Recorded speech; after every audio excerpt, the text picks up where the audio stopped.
Okay, so let's get right into it. We're almost all taught to think that being alone is, well, a problem, right? Like some kind of social failure. But what if that whole idea is just plain wrong? Today, we're diving into Renuka Gavrani's book, The Art of Being Alone, to explore this idea that solitude isn't a cage to escape from, but actually a powerful place you can call home. And just so we're all clear, the stakes here are incredibly high. This isn't just about feeling a little sad or left out. I mean, look at this. Dr. Vivek Murthy, the former US Surgeon General, says that chronic loneliness can be as bad for your health as smoking 15 cigarettes a day. That's wild. So, figuring out the difference between being lonely and being alone isn't just a nice thought exercise, it's literally vital for our well-being. So, where does all this anxiety about being alone even come from? Well, here's the first big idea we need to unpack. Most of us aren't actually afraid of our own company.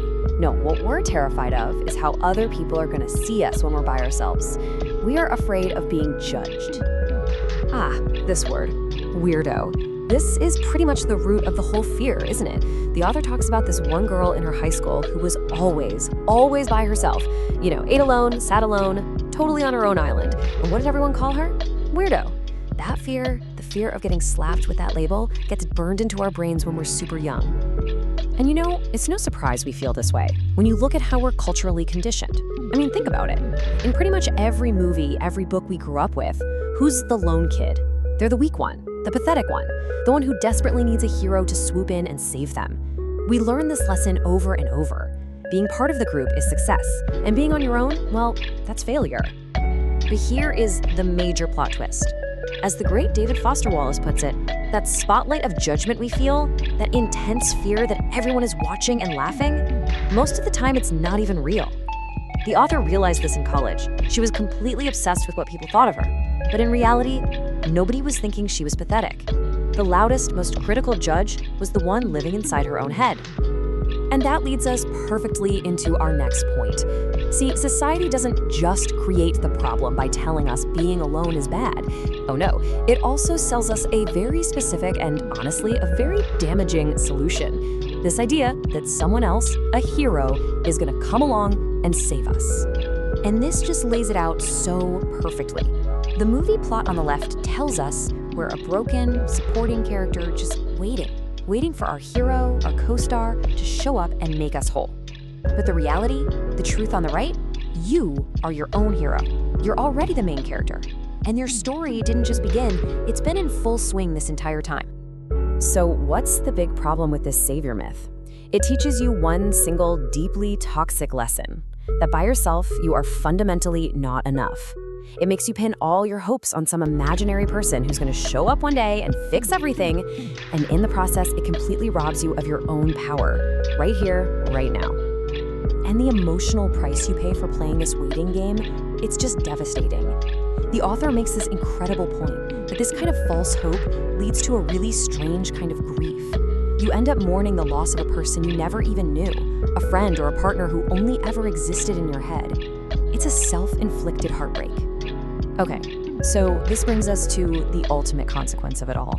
When you combine that deep fear of judgment with this fairy tale of being saved, it pushes us to do something truly awful. We start to hide and even erase our true selves just so we can fit in. Man, this quote it hits hard, doesn't it? It perfectly captures that feeling of being alienated, not from other people, but from the person you know you're supposed to be. Sometimes the deepest, most painful loneliness is when you look in the mirror and you just don't recognize yourself anymore. And this slide, it just lays out the tragic roadmap for how it happens. It all starts with that fear of being the weirdo. That fear turns you into a people pleaser, saying yes to things you hate just to be accepted. And slowly, bit by bit, you start silencing that little voice inside you, until one day you can't even hear it anymore. And the final cruel irony? You end up feeling crushingly lonely, even when you're surrounded by people, because you've lost the only person who's supposed to be with you always, yourself. And that right there is the absolute heart of this whole thing. Real, bone-deep loneliness isn't about not having people around you. It's an internal state. It's the emptiness that comes from disconnecting from your own authentic self. Okay, so here we are. This is the turning point. This is where we learn how to break free, and it all starts by understanding the huge difference between two words we throw around all the time as if they're the same: lonely and alone. So first up, let's define loneliness. Loneliness is a mindset. It's a perspective. It's choosing to look at yourself through this lens of self-pity and misery.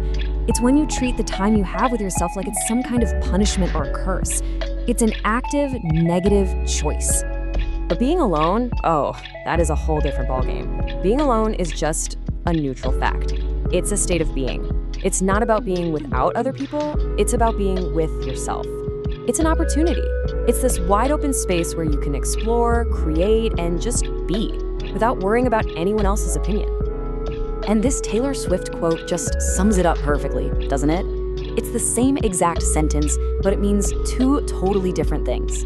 The fact that you are on your own now can feel absolutely terrifying, or it can feel absolutely exhilarating and freeing. And the coolest part? The power to decide which one it is all yours. So let's bring it all home. Once you finally kick that fear to the curb and you reclaim the power of being alone, you can finally step into the role you were always meant to play. You get to be the main character in your own story. I want you to think about your life like this. It is a book that has never been written before. It's a movie that hasn't been made. You are holding the pen. You are sitting in the director's chair. You have total, complete creative freedom. You can make it as bold, as wild, as interesting as you want. Make it about you, your journey, your passions, not about waiting for some other character to walk on set. And so, we're going to end on this really powerful, really provocative question from the author.